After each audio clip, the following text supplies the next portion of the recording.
it happened. You did it. You got my Patreon to $50 a month. And like I promised, here we are with America Chavez, issue 5. I am a whore. I am a very large whore. And I should probably be wearing lipstick right now. Oh my god. The things I'll do for money. Okay. In all seriousness, no, I did promise that I would review this comic book at this point in time, so here we are.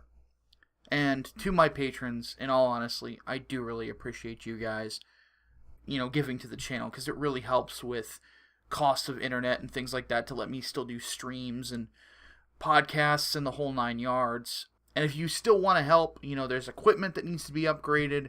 There's a whole lot of stuff that I'd like to do as well. So, link to that is down in the description. So, here we go. Page number 1. Jesus Christ, this art is bad.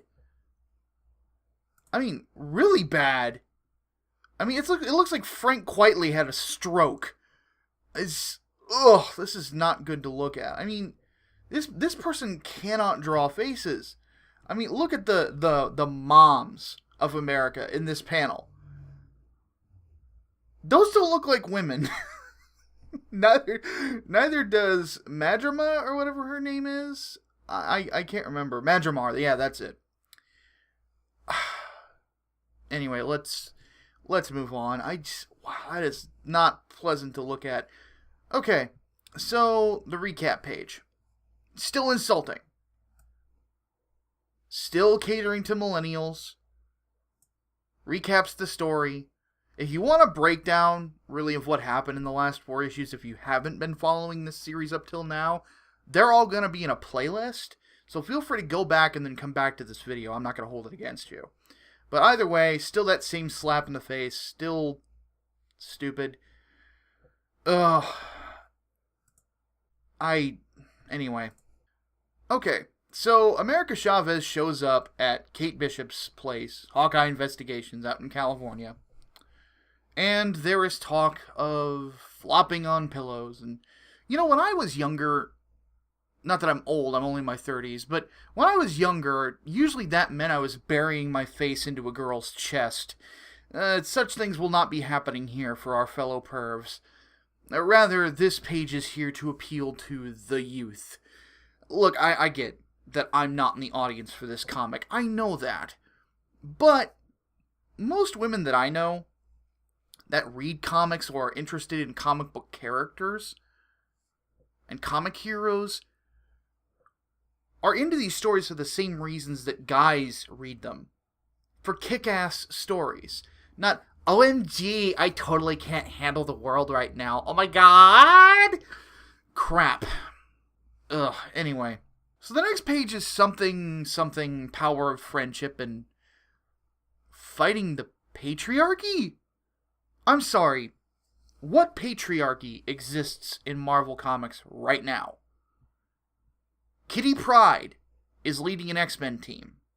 Carol Danvers, who apparently is on testosterone treatments, leads the Avengers and just killed Iron Man. Thor is a chick. The same Thor that is as powerful as a Herald of Galactus. Chavez herself is pretty fucking powerful, and Kate Bishop's one hell of a marksman. What patriarchy are you worried about? At all?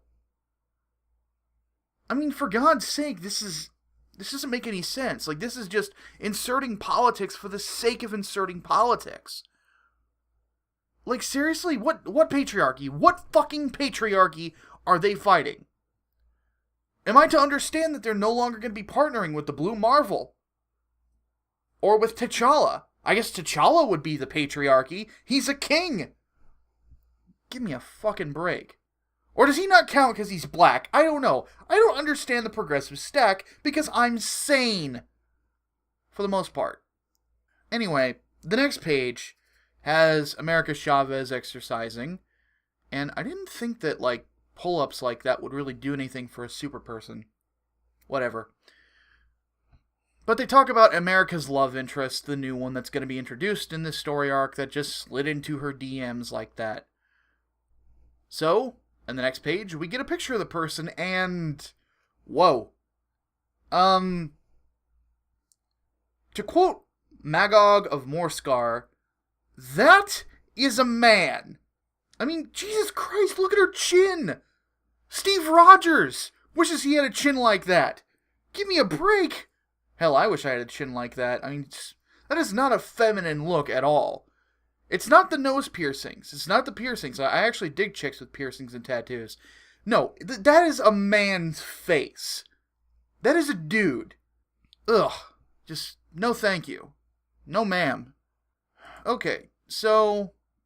apparently no cheats, no star portals. Something, person's in trouble. Bishop and America go off to save the day in a purple Firebird. What kind of an asshole would have a purple Firebird? Apparently Kate Bishop. Anyway, so here's something I find really weird about this, because it's kind of standard, road trip whatever. It's about every medium that caters to women has a road trip in it at some point. I don't know why. I've never seen the appeal. I've seen the appeal of traveling, but for me, like, a road trip would, and I guess this is just because I'm a dude, it's like me on a Harley going across the country, doing something, just seeing the sights and soul searching. This, I don't know. I don't get the appeal for women. But anyway, I don't get this paragraph specifically. As somebody who is a critic, mix 1 large dose of rebellion and 1/2 cup of zero cares given into your road trip for optimal results. Stop for gas, conversation, blah, blah, blah, blah. Okay, hold on a second. You're heroes. Is this just a road trip? Or are you going to save the day? Like you said you were, that this person's in trouble, right? Where's the sense of urgency? Why are you, what part of this is rebellion? What are you rebelling against? The man? The patriarchy? Give me a break. I mean, you save people. You help people. For fuck's sake. What are you rebelling against aside from nothing? It's the whole hippie mindset of, you know what, man? If we, get, 50 people and we just, get high and play the bongos, we're really doing something, man. I don't know what the fuck it is, but it's something. I'll tell you what the something is. It's wasting your life. Get a job. Anyway, I hate hippies. I hate millennials. So, the two continue on the road. There's some establishment of who the person is, and I don't care. I do not care about this relationship at all. I don't care about anyone that America Chavez cares about. Why? Because this writer has done nothing to endear this character to me over the last 4 issues. At all. At this point, and this is just me being a sadist, I want Garth Ennis to take over this book and make her a victim of the crossed or something. Just, God. If you've ever read Crossed, you know how heavy of a statement that is. Anyway, so they continue on the road, as one would expect on a road trip. They're singing, they're taking selfies, being self-absorbed millennials. And then at some point, the not chick shows up on her motorcycle, gives a miracle flowers that look like they were just, picked randomly. Jesus, can't you at least be considerate and go to a store? Ugh, anyway.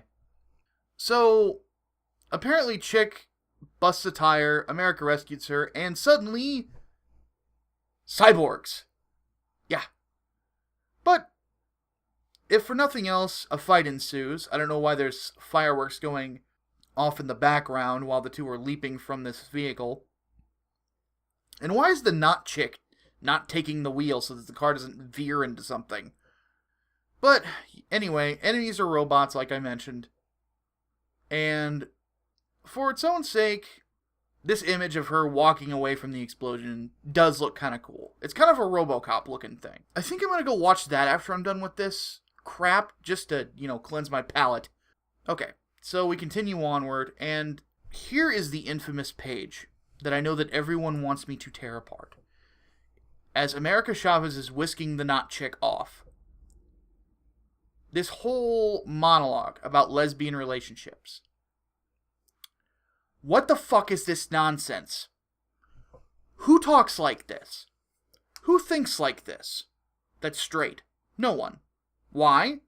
Because again, this author is trying to have another established character sell us on America Chavez. Again. Thing is, at this point, she's not even selling us on America as a person. She's selling us on lesbians. That's it. Nothing about, either of these two people as people. What makes them human, what makes them who they are, the rug munching, is what I need to take away from this situation. Not that America was willing to not use her powers at the request of this person, going out of her way to save her, taking the long road, which actually would say something about her character, if the writer was smart enough to acknowledge that. No. I'm being sold on rug munching. I'm being sold on lesbians. I don't care about rug munching. I don't care about who people are fucking.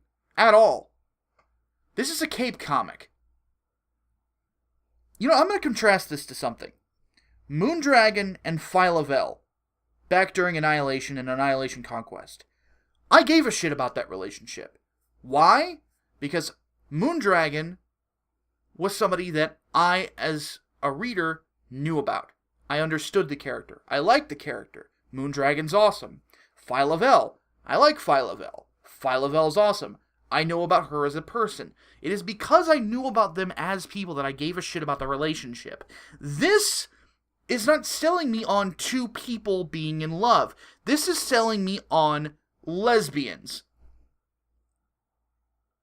I feel like Deadpool needs to show up again and say, don't forget, they're dykes.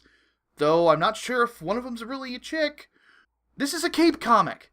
I actually got a bit of a fight earlier, and it was, admittedly, kind of nice. Wish it was longer. This is just the writer begging the audience to like this character. But since this book, from a lot of people have asserted to me, may as well be self-insert fanfiction on the part of Gabby Rivera, it comes across now knowing that the writer is begging us to like her and accept her.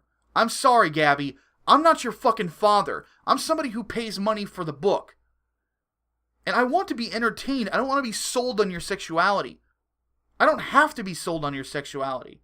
As Justin Trudeau and John Oliver like to say, it's current year. I don't care about who you fuck. I care about your character. I care about the character of this character that you're writing. But you're not giving me any character. Because you don't know what the fuck you're doing. Anyway, when Kate Bishop stops being a retard for 10 seconds, she realizes something, and this chick is actually looking to capture Chavez. The not woman looking to capture her while making out with her. And I'm done. Fuck this comic. Fuck it. Terrible. Terrible. Don't buy it. Don't ever purchase this. Not even for laughs. Just watch this video for laughs.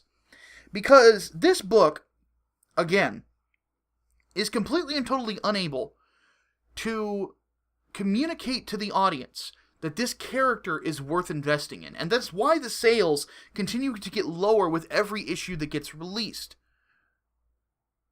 There's no reason to care about America Chavez at all. There's nothing endearing about this character. There's nothing interesting about this character. She's just a lesbian. She's just a Latino. Well, that lack of character makes her blend in with the furniture. And you're trying to force this person who blends in with the furniture onto me, and I couldn't give a fuck less. Honestly. And maybe that makes me a sexist, racist, bigot, homophobe. Yeah, I voted for Trump. I already fit into that fucking category. But as it stands, when I look at this, I say to myself, I could be reading something else. I could be reading something better. I'm in the process of editing 3 reviews at the same time while I'm recording this.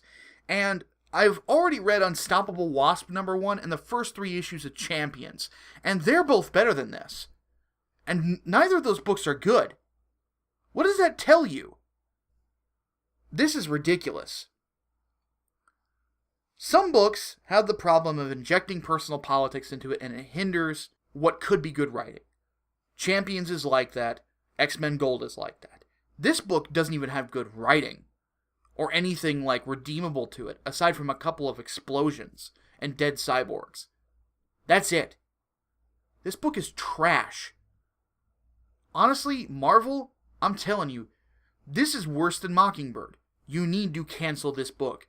There are more people out there that have more talent that deserve to be paid by you than Gabby Rivera and this trash. And for you, the audience, obviously as a critic, my recommendation, don't buy it. Just don't buy it. My name is Micah Curtis. I'll see you next time. Deus Volt.